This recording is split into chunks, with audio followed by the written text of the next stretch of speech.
perkenalkan, nama saya Tantowi Bungsu Aji. Jadi di sini saya akan menerangkan tentang materi bullying, dan jangan lupa sebelum kalian menonton video ini, like, komen, dan subscribe di bawah ini. Assalamualaikum warahmatullahi wabarakatuh. Hai teman-teman, perkenalkan, nama saya Tantowi Bungsu Aji dalam channel akun YouTube Tantowi Bungsu Aji. Di sini saya akan menginformasikan tentang materi bullying. Dan pada kesempatan ini saya mempunyai buku yang berjudul Save Your Children for School Bullying dalam karangan Novan Ardiwiyani. Kemudian ada pula judul Let's End Bullying dalam karangan Andri Priyatna, dan Verbal Abuse merupakan dampak buruk dan solusi penanganannya pada anak, karangan dari Titik Lestari. Nah, pada kesempatan ini saya akan menginformasikan materi tentang bullying dalam pendidikan merupakan bagian dari kehidupan manusia. Begitu pula bangsa Indonesia ini yang memiliki tujuan yang sangat mulia, terciptanya masyarakat yang lebih baik untuk masa depannya. Sebagai upaya pemberantasan kebodohan, pendidikan tertuang dalam pasal 5 ayat 4 Undang-Undang Nomor 20 Tahun 2003 tentang Sistem Pendidikan Nasional, bahwa semua warga negara memiliki potensi serta kecerdasan.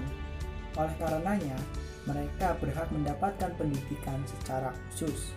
Fungsi dari pendidikan juga tertuang dalam Undang-Undang Nomor 2 Tahun 2013 Pasal 3 yang berbunyi, pendidikan nasional berfungsi mengembangkan dan membentuk watak serta peradaban bangsa yang bermartabat dalam rangka mencerdaskan kehidupan bangsa, bertujuan untuk mengembangkan potensi peserta didik agar menjadi manusia yang beriman dan bertakwa kepada Tuhan Yang Maha Esa, berakhlak mulia, sehat berilmu, cakap kreatif, mandiri, dan menjadi warga negara yang berdemokratis dan serta bertanggung jawab.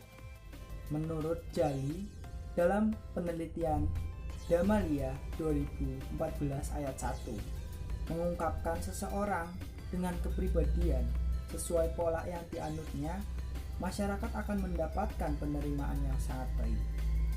Sebaliknya, apabila seseorang memiliki kepribadian yang bertentangan dengan pola yang dianut di masyarakat, maka akan mendapatkan penolakan dari masyarakat tempat hidupnya.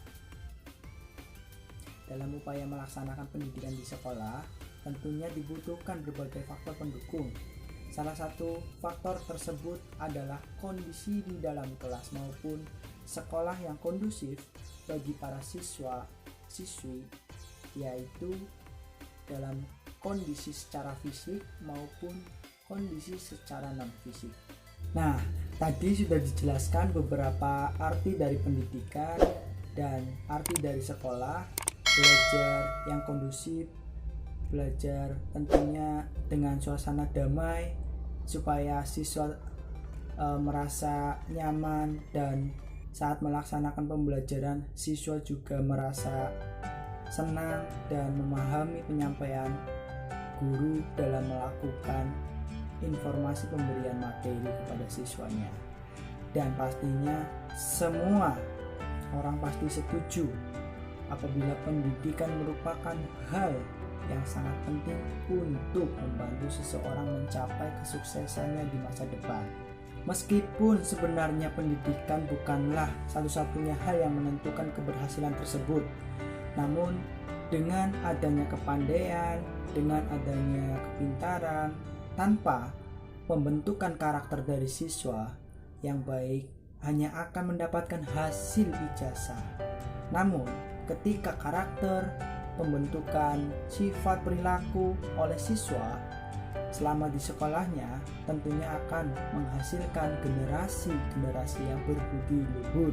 Nah, baik teman-teman, sekarang saya akan menjelaskan arti dari bullying tersebut.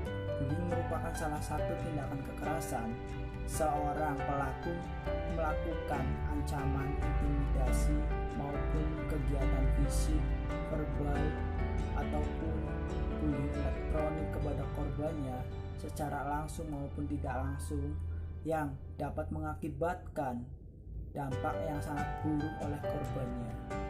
Nah, baik teman, dalam buku ini ada beberapa arti dari bullying, dampak, akibat, dan terjadinya bullying di sekolahan.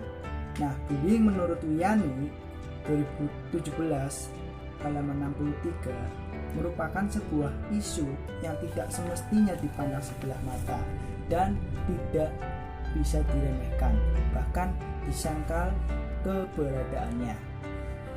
Siswa-siswi yang menjadi korban bullying akan menghabiskan waktu untuk memikirkan berbagai cara untuk menghindari gangguan di sekolah, sehingga mereka hanya memiliki sedikit energi untuk belajar. Nah, bagi para pelaku bullying terhadap korbannya tentunya sangat berdampak berbahaya bagi para korbannya.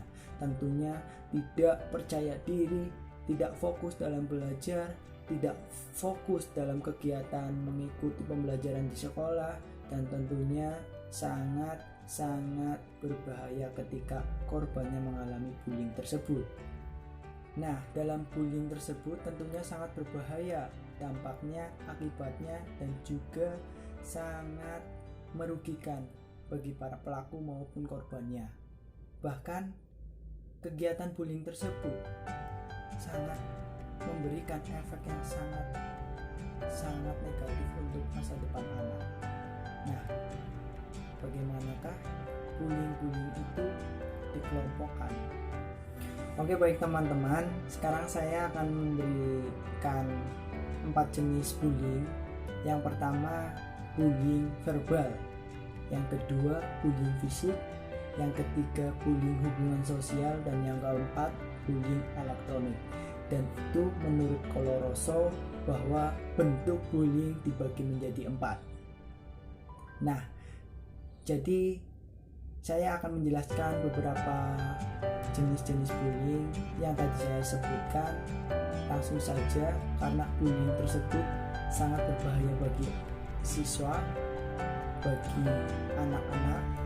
Maka dari sekarang kita harus mencegahnya, mensosialisasikan bullying agar tidak terjadi di lingkungan kita dan juga di sekolah, karena sangat berbahaya untuk kalangan anak-anak.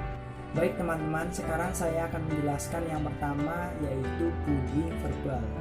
Dalam bullying verbal ini sangat susah dideteksi oleh kalangan anak-anak, karena bullying verbal ini sangat sering ditemukan dan sangat sering terjadi di kalangan anak-anak. Contohnya misalkan ancaman, intimidasi, saling mengejek dari teman ke teman satunya, dan juga beberapa hal lagi yang membuat temannya itu merasa sakit hati dengan perkataan yang tidak baik dan kata-kata yang menyakitkan. Kemudian yang kedua, yaitu bullying fisik. Dalam kalangan anak-anak tentunya bullying fisik ini sangat sering terjadi pula. Yang sering terjadi yaitu memukul, melakukan tendangan, kejar-kejaran, kemudian menendang. Salah satunya adalah kegiatan yang sering terjadi dalam bullying fisik ini, yaitu memukul di kalangan siswa maupun di lingkungan sekitar, bahwa bullying fisik ini sering terjadi karena anak-anak seumuran tersebut suka bercanda, dan bercandanya juga sangat di luar batas, karena dapat mengakibatkan bahaya, ketakutan, dan tidak percaya diri. Kemudian yang ketiga adalah bullying hubungan sosial. Baik teman-teman, dalam bullying ini salah satu tindakan hubungan sosial di mana seorang anak-anak yang selalu mengabaikan, tidak mengajak ngobrol teman satu dengan teman yang lain, itu adalah salah satu tindakan bullying hubungan sosial, di mana salah satu anak tidak diajak oleh teman rekan kelompoknya dalam sebuah tugas kelompok maupun berteman saat pembelajaran maupun di luar pembelajaran. Baik teman-teman, dan yang keempat adalah bullying elektronik. Bullying ini dapat dilakukan dengan cara menggunakan aplikasi chatting dari internet yang bersifat menyudutkan seseorang, kemudian meneror dengan cara mengintimidasi melalui media sosial. Itu adalah salah satu bullying elektronik yang dilakukan oleh manusia. Maka dari itu kita harus menjaganya dan harus melakukan kedisiplinan cara penyampaian, cara penggunaan media sosial yang baik agar tidak terjadi bullying tersebut.